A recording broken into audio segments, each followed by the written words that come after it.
ഇനി അടുത്തത് പറയുവാനുള്ളത്,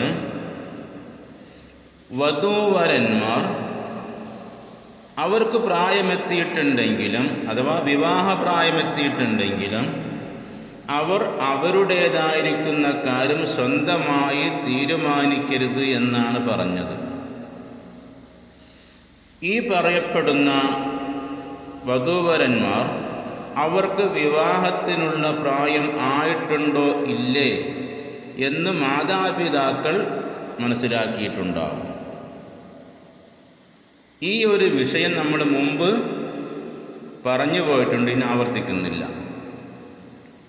ഒരു കാര്യം പറയട്ടെ അതിൽ നിന്ന്, ഞാൻ വരനാവാൻ പുതിയാപ്പിളയാവാൻ എനിക്കതിനുള്ള കഴിവുണ്ടോ?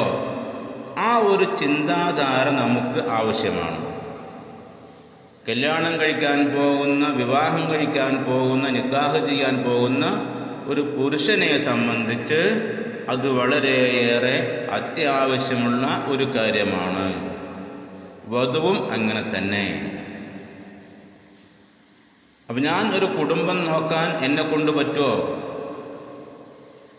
ഒരു പെണ്ണിനെ സംരക്ഷിക്കാൻ ഞാൻ യോഗ്യനാണോ എന്നുള്ള ഒരു തീരുമാനം എടുക്കുവാനുള്ള ഒരു കഴിവ് ഏതായാലും ആർക്കുണ്ട്? വരൻ എന്ന് പറയുന്ന കക്ഷിക്ക് ഉണ്ട്.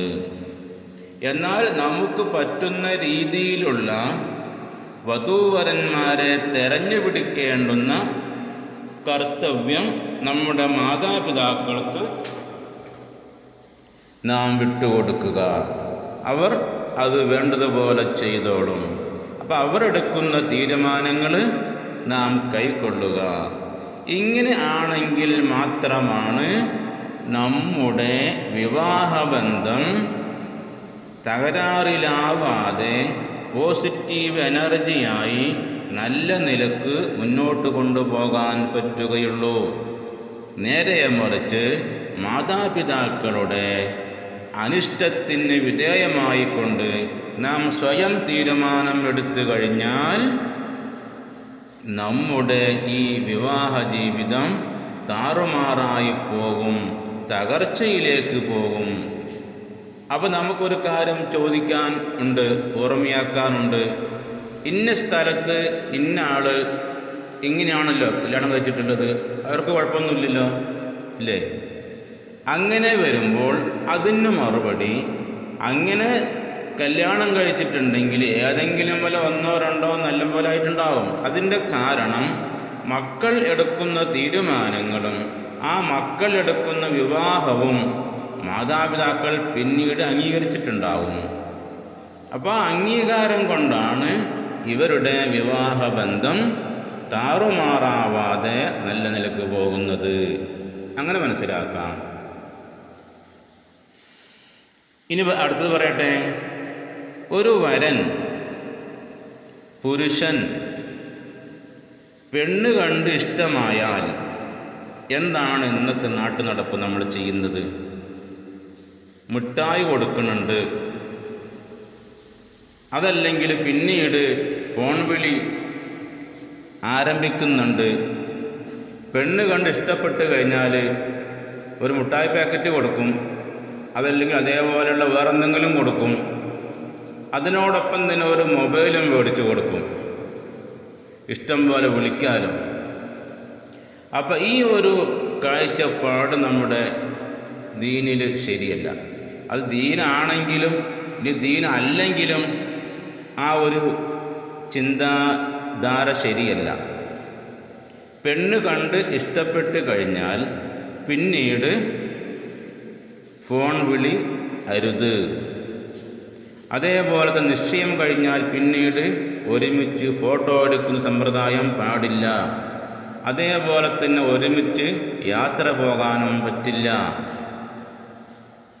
ഇങ്ങനെയെല്ലാം ചെയ്യുന്നത് കടുത്ത ഹറാമാണ്, നിഷിദ്ധമാണ്. അതിലൂടെ ഉണ്ടാകുന്ന സന്തതികളും ഇതേപോലെ വഴിപിഴയ്ക്കാൻ കാരണമാവും. അപ്പോൾ നാം പോസിറ്റീവായി നല്ല നിലക്ക് ചിന്തിക്കുക, ഹലാലായിരിക്കുന്ന കാര്യങ്ങൾ നമ്മൾ പ്രവർത്തിക്കുക, ഹലാലായിരിക്കുന്ന കാര്യങ്ങൾ നമ്മൾ പ്രവർത്തിക്കുക. അങ്ങനെ ചെയ്യുന്നില്ലെങ്കിൽ അതുകൊണ്ട് പല പ്രശ്നങ്ങൾക്കും കാരണം ആകും. ഇതാണ് നമുക്ക് ഈ 10ാമത്തെ ക്ലാസ്സിലൂടെ ഓർമ്മയാക്കാൻ ഉള്ളത്. അതുകൊണ്ട് തന്നെ ഫോൺ വിളിയുടെ ശീലം, നിക്കാഹിൻ്റെ മുമ്പ് ഒരുമിച്ച് നിന്ന് ഫോട്ടോ എടുക്കുന്ന ശീലം, ഇതൊന്നും പറ്റില്ല. കാരണം എന്താണ്? നിക്കാഹ് കഴിയുന്നത് വരെ അവർ അന്യപുരുഷനും അന്യസ്ത്രീയുമാണ്. അപ്പം അന്യപുരുഷൻ അന്യസ്ത്രീക്ക് വിളിക്കൽ നിഷിദ്ധമാകുന്നു, ഹറാമാകുന്നു. അതിനെല്ലാം അവർക്ക് ശിക്ഷ കിട്ടും, അല്ലാഹുവിന് ശിക്ഷയുണ്ട്.